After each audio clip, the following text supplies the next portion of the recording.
Hey everyone, RogueGold here, and welcome back to a Division Heartland video. Today is also July 4th, and I figured why not make a video on my most anticipated game on one of my favorite holidays. Seems like a win-win to me, and I'm super excited to discuss today's topic. It involves not only Heartland, obviously, but also the general future of the Division franchise and where I see Red Storm and Massive fitting into it. I think there's a lot of unknowns right now about what's coming, who will take the lead moving forward, and that's part of what I want to try and speculate on and theorize about today. So, without further ado, let's get into it. For some context, we know that the Division Heartland is a free-to-play spin-off game being developed by Red Storm Entertainment, and that is significant for multiple reasons. The most obvious being that the Division IP is expanding into the free-to-play market, which is exciting as it opens the door to a lot of new potential audiences, but it's also significant because this is the first Division game being developed by somebody other than Massive Entertainment. Red Storm, before they went to work on Heartland in about 2019, was the foremost support studio on the Division 1 and 2, going all the way back to 2015 or before, as far as I'm aware. They primarily handled the franchise's PvP content and inclusion, but were also responsible for nearly the entirety of the 1.8 update for the Division 1, while Massive was in heavy development on the Division 2, and that included a lot of PvP as well as PvE content. And so part of the reason why I'm so excited to see what Heartland is going to bring to the table is that not only is it being led by a new team, which comes with a lot of new potential for new ideas and whatnot, but also the specific people and team that are making it, a vast number of them have been with this franchise since day one. Hell, since well before day one. And I know some people will say, well, Terry left, he did, and we will all sorely miss him, we do.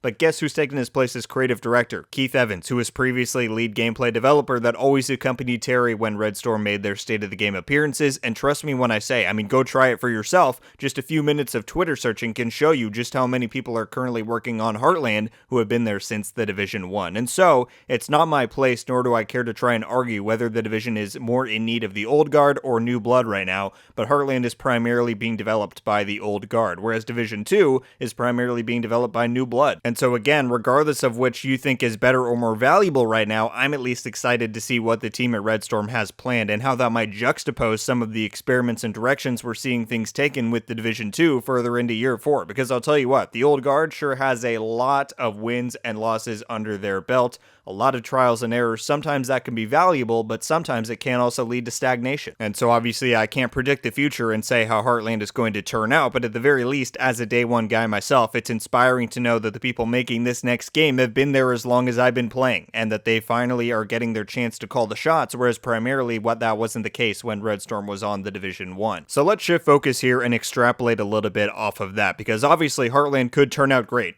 or it could be terrible. We don't know yet, and we won't know for at least a little while. But let's say, purely for argument's sake, that it does spectacularly, exceeds expectations by corporate, and widely pleases the existing fan bases as well as new players. What I'm super curious about is what happens then. Is that a win for Red Storm? Is that a win for the Division brand? Is it a win for both? Because we're heading into uncharted waters here. Whereas it used to just be the Division, then the Division 2, now we're going to have two parallel games being developed and updated in conjunction by different studios. The success of the brand has always been measured off of one current title, but now it's going to be two. So Heartland could be, dead in the water after it launches and everyone goes back to Division 2, sure, but let's say again, just for purely argument's sake, it blows up. It's super popular. This franchise has been led by Massive for over 6 years now, but what do you do when you're Ubisoft and this spinoff comes in and surpasses the current popularity of your mainline title? I don't know, and this is why I thought it would be super fascinating to discuss, so I'm really curious what you guys will all think. But do they take that and credit Red Storm by further funding Heartland's development and potentially shifting more and more focus and control over to them over time, maybe even the Division 3 one day, or do they credit the team as a whole and put some of that revenue back into both games, maintain whatever is making Heartland so popular,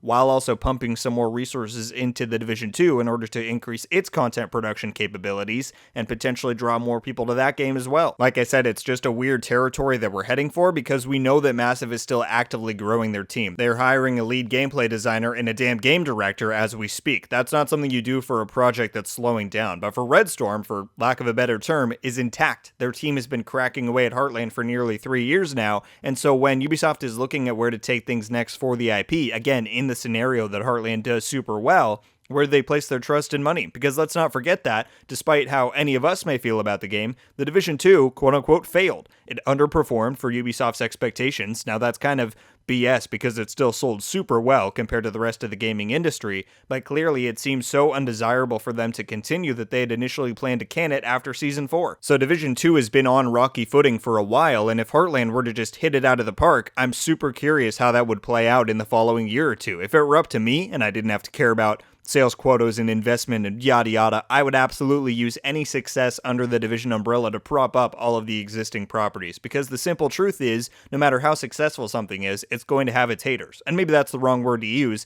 it's just going to have people who aren't a fan of it, and there's totally nothing wrong with that, that's natural. But that's part of what I think the beauty is with the concept of the Division universe, is that the opportunity arises to have the same universe and themes and motifs incarnated across totally different iterations and platforms. I guarantee once it releases, you're going to have people who preferred the Division 2 more, and people who preferred the Division Heartland more, and another category will be added on when the Division Mobile releases. Some people are going to love that the most. And so as fans, it's super easy to say, support every game, there's fans of all of them, but again, if you're a corporation, if you're Ubisoft, if 1 or 2 of 3 projects are surpassing the others in popularity or revenue by double-digit percentiles, is it worth supporting the less successful one just because of a vision of the fans?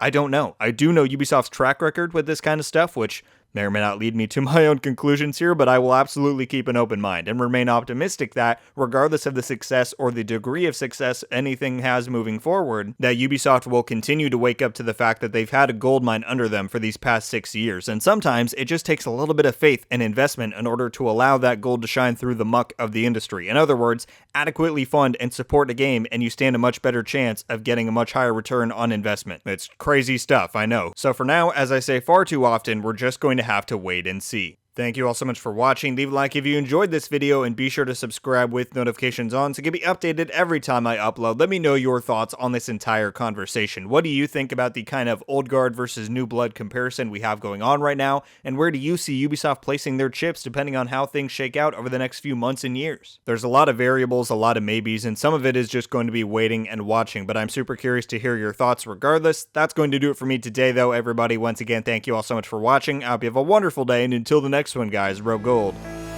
out.